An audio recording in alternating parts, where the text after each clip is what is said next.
Bonsoir à tous, crypto-fans. Une petite vidéo ce soir sur le marché de la crypto. Le BTC n'a pas tenu les 30 000 dollars encore. On était resté bloqué ce matin dans les 30 600, 400, pardon, pour finalement craquer comme le Dow Jones, le Nasdaq et S&P 500.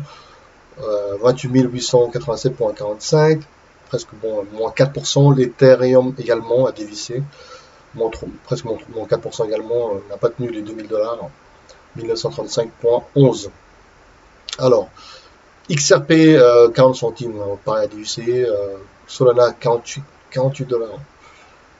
Waouh, bah, ban de sang aujourd'hui. Alors on va voir pourquoi je vais vous parler de la bourse, parce que c'est corrélé, d'accord. Le Dow Jones, en fait, ce qui s'est passé, c'est que le Dow Jones futur avait été monté presque 1%, d'accord, avait fait 240 points ici.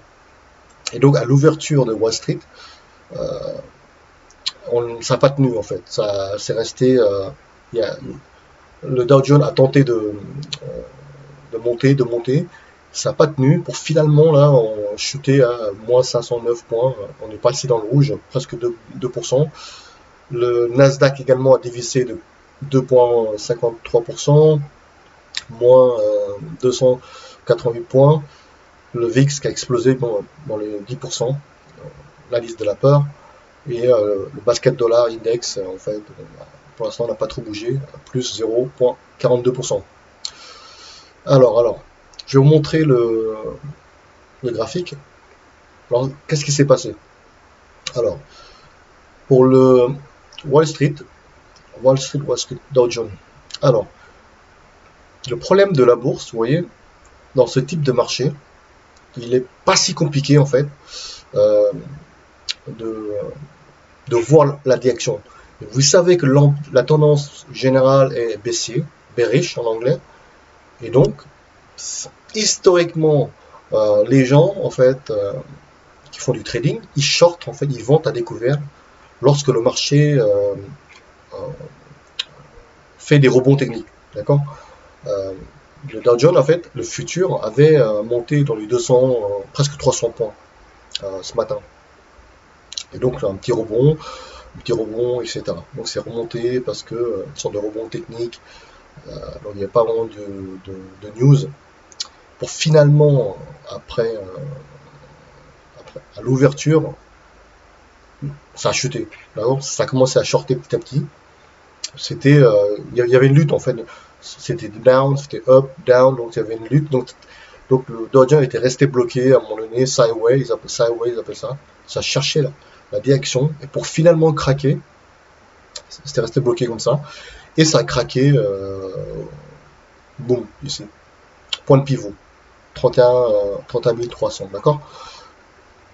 En termes de trading, il n'est pas facile. Donc chartiste, c'est pour ça que c'est. Méfiez-vous de tout ce qui est chartiste, d'accord. Vous ne pouvez pas prévenir l'avenir. Les gens qui font des vidéos, oui, chartistes avec des moyennes mobiles, etc., avec tous les indicateurs, ils vont tenter de vous prévenir l'avenir, etc. Non, c'est faux. Parce que c'est facile de commenter un événement qui est déjà passé. D'accord, ça down là, ça up là, voilà. Lorsque vous faites du trading en temps réel, vous savez pas où ça va aller. Là, il n'y a pas de volume là. Là ici, il n'y avait pas de volume, c'était resté bloqué, et d'un coup, boum, ça a commencé à shorter rapidement, d'accord. Et pareil, là, il y a un petit rebond, tente de petit rebond en support 1, mais pourtant on est resté comme là, sideway, on reste bloqué, d'accord. Pour finalement craquer, ça a craqué vers là, et boum, ça a chuté de 250 points ici. Vous voyez, il y a une part de chance à la bourse. Donc il faut pas dire, faut être clair avec les gens qui veulent comprendre la bourse. Il y a une part de chance, d'accord. On est vendredi, il n'y a pas de nouvelles, il n'y a pas de banque centrale, il n'y a pas de réunion de banque centrale, quoi que ce soit. J'ai beau regarder les news, il n'y a pas de news hyper importantes ce vendredi, et ça a craqué, et ça a craqué ici, d'accord. Et donc il y a une part de chance. Mais la personne, par exemple, qui avait shorté, je sais pas, à ce niveau-là, par exemple, ce niveau-là, bah, c'était resté bloqué. Bon, lui, il pense que bah, le marché va commencer à shorter parce que il était trop monté, il était monté presque 300 points pour rien.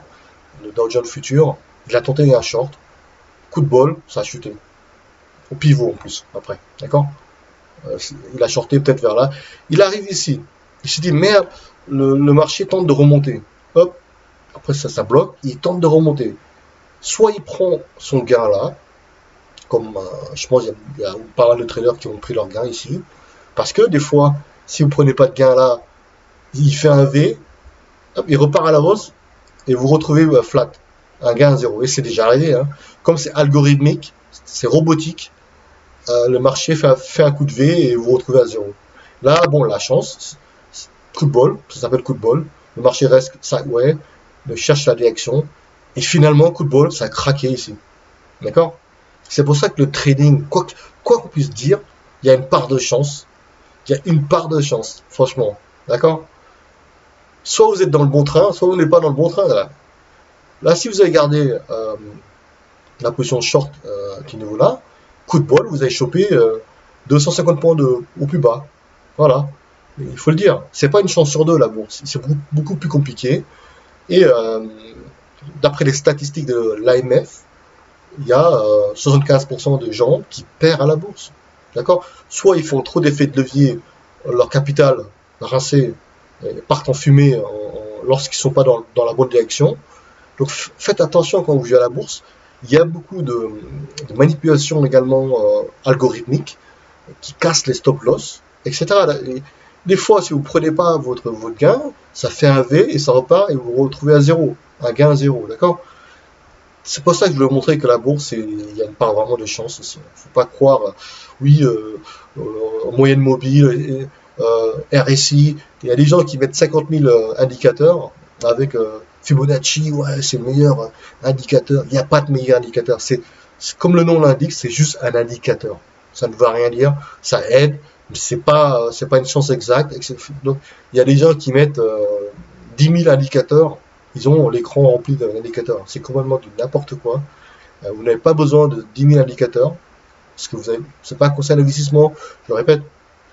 Donc, ce que vous avez vraiment besoin, c'est les points de pivot, le RSI, ici, et moyenne mobile. Si vous voulez vraiment voir le croisement entre les 50 jours et les 200 jours. D'accord? Vous n'avez pas besoin de mettre 50 000 indicateurs.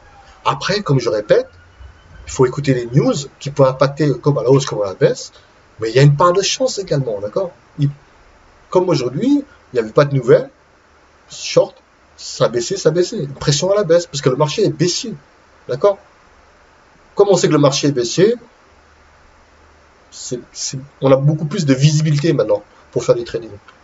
Si vous savez que ça monte de 400 points ou 300 points, et ben pourquoi pas, il y a des gens qui font le trading, tenter une vente à découvert. D'accord? Parce que le marché est baissier, il va y avoir une pression à la baisse, s'il n'y a pas de news, etc. Donc il y a une part, vous voyez, il y a une part de chance dedans. Il ne faut pas croire que il y a des gens, oui, je gagne tous les jours à la bourse, c'est faux. Tu ne gagnes pas tous les jours. Plus tu joues, plus tu as une probabilité de perdre dans la bourse. D'accord? C'est pour ça qu'on a des stats pourris. 75% des gens qui jouent à la bourse, ils perdent à la bourse. Parce que c'est beaucoup plus compliqué. C'est dur de calibrer le point bas, le sens, etc. C'est pas si simple. Même si vous mettez par exemple un time frame de weekly, tentez de calibrer le point le plus bas, c'est pas sûr qu'il va y avoir un rebond technique. Hein. C'est déjà vu. Hein. Des fois, il y a des rebonds techniques, ok, parce que ça a trop chuté. Il y a un petit rebond de 100 points ou 200 points à prendre, à choper. Mais voilà, c'est pas une chance exacte, hein, parce que il y a des jours où, par exemple, je vais vous raconter il y a quelques temps où il y avait en fait justement la guerre, il y a encore la guerre justement en Ukraine sur le DAX allemand, DAX 40. Hein, il y avait une news qui était sortie rapidement, Bloomberg. Oui, accord possible, signature d'accord entre l'Ukraine, etc. Alors ici, boum, le DAX a pris 800 points à la hausse. D'accord? Petit à petit, hein, 800 points et c'est remonté 800 points. En fait, quand on regarde bien les news, c'est du pipeau. Il n'y avait pas d'accord, quoi que ce soit. D'accord? Mais le DAX a rincé les gens qui ont shorté parce que, la guerre, récession, ils ont shorté, s'ils ont mis une stop loss, leur stop loss a sauté. S'ils ont fait des effets de levier énormes, sans stop loss, et ben, leur capital dans le compte, dans le compte à la bourse explose, partent en fumée, parce que le DAX a fait à la hausse 800 points, en ligne droite. Donc c'est très dangereux la bourse. La bourse, faites attention lorsque vous jouez, évitez trop d'effets de levier, parce que ça peut être vraiment mortel pour votre compte bancaire. Il y a des gens qui se sont fait ruiner à l'époque où la BCE en fait avait imprimé de l'euro, etc., pour soutenir l'économie, et la banque suisse avait en fait changé, ils appellent ça DPEG, le franc suisse et l'euro, à 1,20, je ne sais plus à quel niveau, et c'était un carnage. C'était un carnage sur le Forex, l'euro, CHF. Les gens se sont fait ruiner sur le marché des Forex. Vous voyez. Donc forcément, là, comme ça a dévissé, tout est corrélé. Bah, forcément, Bitcoin, à 30 400 a dévissé à 28 000, à 29 000, bah, ça a descendu un peu plus bas. Nasdaq également, forcément, boum, ça retente là, et pour finalement craquer ici, ça a chuté ici. Ça fait ça à cause. Et sur l'indice de la VX, bah, forcément ça a explosé, c'est monté après. L'indice de la peur. D'accord. Voilà, c'est ce que je voulais montrer. Alors c'est pour ça que concernant le Bitcoin, c'est faites attention aux gens qui postent des vidéos qui ont 500 000 followers ou 1 million de followers. C'est ridicule parce que moi j'ai vu un mec poster une vidéo, oui, j'y crois que le BTC est bullish, soit on repart à la hausse d'après les charts là ça va repartir à la hausse, nickel. Le mec il montre en fait son écran de téléphone qu'il a long BTC à 27 000, je sais pas quoi, ou 28 000, etc. Et donc après il met un lien d'affiliation, oui, voici mon lien d'affiliation, l'exchange, vous pouvez gagner 2 000 $, 5 000 $, etc. Bien sûr, il y a des gens, les amateurs, ils vont ouvrir un compte et ils vont se prendre pour un trader en crypto et acheter le BTC, etc. Et on se retrouve le BTC aujourd'hui à moins 4%, vous voyez. Et en plus, les amateurs qui font des effets de levier de 50 ou 100, bah, leur compte bancaire, pardon, leur compte boursier, le compte de Bitcoin dans la crypto, là, l'exchange, partent en fumée, d'accord. Parce que le BTC a dévissé de moins 4%. Donc faites attention aux gens qui comment dire, posent des liens d'affiliation, etc. Oui, le BTC est toujours bullish. Comme Luna, pareil, il y a des gens qui croient encore au Luna, etc. Oui, moi j'ai acheté plein de Luna là, au point le plus bas. Pas de chance, c'est tombé beaucoup plus bas. Donc vous voyez, donc faites attention aux vendeurs de rêves dans YouTube. C'est vraiment terrible parce que la personne qui a posté la vidéo, le mec il est le millionnaire en Bitcoin parce que il a acheté le Bitcoin à 1 dollar ou bien à 0,05 il y a 5 ans ou 10 ans. Donc il est millionnaire maintenant, en 2022, forcément. Donc il peut se permettre de perdre 10 000 $ en faisant du trading de Bitcoin, etc. En plus, il met des liens d'affiliation dans sa vidéo, ça lui fait des revenus passifs, etc. Qui perd? C'est les amateurs qui rentrent dedans, ils ouvrent un compte de trading de BTC long, etc. D'accord. Faites attention à ces gens-là qui racontent tout et n'importe quoi en montrant des charts. Ça ne veut rien dire en termes de chartistes, surtout sur le marché de la crypto. C'est très très dur de prédire le sens du Bitcoin. Bon, maintenant qu'on sait que c'est corrélé au Nasdaq, ça a toujours été corrélé, mais des fois c'est décorrélé à la bourse. Là, c'est redevenu corrélé au Nasdaq, etc. Et donc, c'est beaucoup plus facile maintenant de quand même calibrer le sens, savoir un peu le sens de où va aller le Bitcoin. Étant donné que le marché n'a pas fini de corriger, forcément le BTC, moi je pense que ça va descendre plus bas. Euh, il est possible qu'on arrive à beaucoup plus bas maintenant. Alors,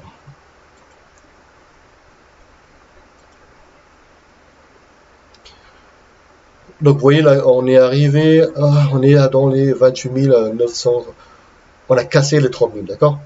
Qu'est-ce qu'on va faire? Je n'ai pas de boule de cristal, d'accord. On essaie de voir ensemble où va aller le BTC. Le marché n'a pas fini de corriger. La bourse n'a pas fini de corriger. Et honnêtement, moi je pense qu'on va aller vers les 25 000. Ici. On va descendre 25 000. Il est possible qu'on descende à 20 000, je n'en sais rien. Ça va dépendre comment la bourse va réagir. Nasdaq, Dow Jones, etc. La correction n'est pas finie, je répète. Donc, long, faites attention au long BTC, d'accord? C'est éviter l'effet de levier, etc. C'est vraiment très très dangereux pour les amateurs qui croient gagner de l'argent facilement. Oui, je suis trader crypto, etc. Et avec des effets de levier de 100 ou 50, leur compte bancaire, leur compte bancaire c'est après négatif. Faites attention lorsque vous faites des trading en général. Il y a une part de chance, d'accord? N'oubliez pas qu'il y a une part de chance. Donc ça sert à rien de croire au gourou, oui, j'ai une formation, venez dans mon école, etc. Et on va apprendre, etc. Souvent, ils veulent vendre également leur formation de trading, etc. C'est soit trading à la bourse ou bien trading crypto. D'accord? Faites attention à ça. Honnêtement, moi, mon point de vue à moi, euh, si vous n'avez pas d'argent, vous êtes étudiant, etc., vous n'avez pas besoin de cours, de payer une formation de trading. Moi, je connais quelqu'un qui fait du trading, il est bon, il n'a pas de diplôme, il s'est formé lui-même en regardant des vidéos, en lisant des bouquins. Vous n'avez pas besoin de formation à 5 000 dollars ou à 10 000 dollars pour faire du trading. Il y a des bouquins et il y a des vidéos YouTube où vous pouvez vous apprendre tout seul le trading, d'accord? Parce qu'il y a une part de chance également le trading. Après, bien sûr, ça va vous aider si l'information est bonne, par exemple en trading, je sais pas moi, 10 000 dollars, si vous croyez que c'est bon, bah, vous avez les moyens d'acheter, bah, c'est à vous de voir, hein. Mais faire du trading, vous n'avez pas besoin de formation, d'accord? Si vous achetez des bouquins, si vous n'avez pas d'argent, apprenez la gestion des risques et ne pas faire trop de positions, trop d'effets de levier, etc. Voilà, c'est ça que je voulais vous montrer. Il n'y a pas besoin de payer des formations de 9 000 dollars. 5 000 c'est ridicule, d'accord? La personne qui fait des vidéos sur YouTube, il met son lien de formation, venez à mon cours, etc. C'est normal, il veut vendre ses formations, d'accord? Donc, du trading, formez vous-même, si vous n'avez pas les moyens. Si vous avez les moyens, bah, pourquoi pas de formation, d'accord? Ça peut se comprendre. Mais moi, je parle aux gens qui n'ont pas les moyens, etc. Vous avez des bouquins. Lisez des bouquins de finance, etc. Euh, L'art du trading, qui est un bon bouquin. Et il y a des bouquins également de chartistes. Voilà, vous n'avez pas besoin de formation, d'accord? Alors, je voulais vous montrer un site internet que j'ai trouvé, ça, c'est coincorner.com. En fait, ce qu'il propose, c'est en fait de payer euh, en utilisant la blockchain Bitcoin via le protocole Lightning Network. Lightning Network, en fait, c'est une sous-couche qu'ils ont créée, open source en fait, qui permet de faire des petites transactions, des transactions rapides en passant par la blockchain Bitcoin, d'accord? Parce que si vous faites des transactions directement sur Bitcoin, c'est lent, ça prend du temps, etc. Pour confirmer la transaction, c'est très lent. Il y a des frais. Donc les gens, les devs informatiques ont créé en fait une sous-couche qui s'appelle le Lightning Network, qui permet de gérer en fait des transactions, des petites transactions rapidement, avec très peu de frais. Et cette carte-là, elle est sans contact, qui est compatible avec votre smartphone, NFC, et il y a plusieurs modèles de cartes. Moi, je vais vraiment tester ça parce que ça a l'air intéressant comme carte. Lightning Network, oui. Vous mettez juste à côté de vos téléphones portables et il va reconnaître la carte. Votre téléphone portable va reconnaître la carte.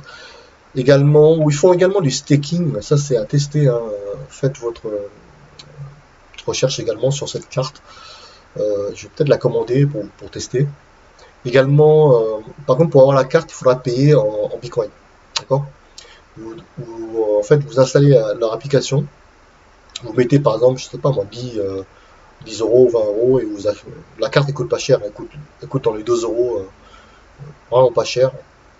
Et après, une fois que vous avez reçu, bah, vous activez avec votre application, etc. Mais je vais tester parce que je connaissais pas du tout, mais c'est génial parce que c'est En fait, c'est sans banque, en fait. C'est sans Visa, sans Mastercard. C'est directement via la blockchain Bitcoin, Lightning Network protocole. C'est incroyable. C'est vraiment incroyable.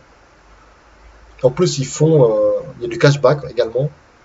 J'avais vu ça. Mais le cashback, c'est en fonction en fait du partenariat qu'ils ont avec les commerçants et vous voyez là. Également, il faut du staking. Mais comme je connaissais pas du tout, il faut vraiment que je teste en fait. D'accord? Je voulais vous montrer ça. Et allez sur leur site également, hein, coincorner.com, pour découvrir cette carte. Mais moi, je trouve ça extraordinaire. En plus, il y a une vidéo. Ils ont posté en fait une vidéo euh, pour vous montrer comment utiliser la carte, etc. Incroyable, hein. Vous voyez, on n'a pas, finalement, on n'a pas besoin d'intermédiaire, euh, que ce soit Visa, Mastercard ou bien système bancaire. Lightning Network vous permet de en fait acheter les choses rapidement sans système bancaire. Incroyable. Incroyable. Bon, bah, voilà. Sinon, passez un bon week-end à tous. J'espère que que vous avez aimé cette vidéo. Un petit like également. N'hésitez pas à poser des questions ou bien à souscrire à notre chaîne. Passez un bon week-end à tous et gardez le moral. Il y aura d'autres corrections et ça fait partie de la vie des cryptos et le marché boursier. Voilà. Bon week-end à tous. Au revoir.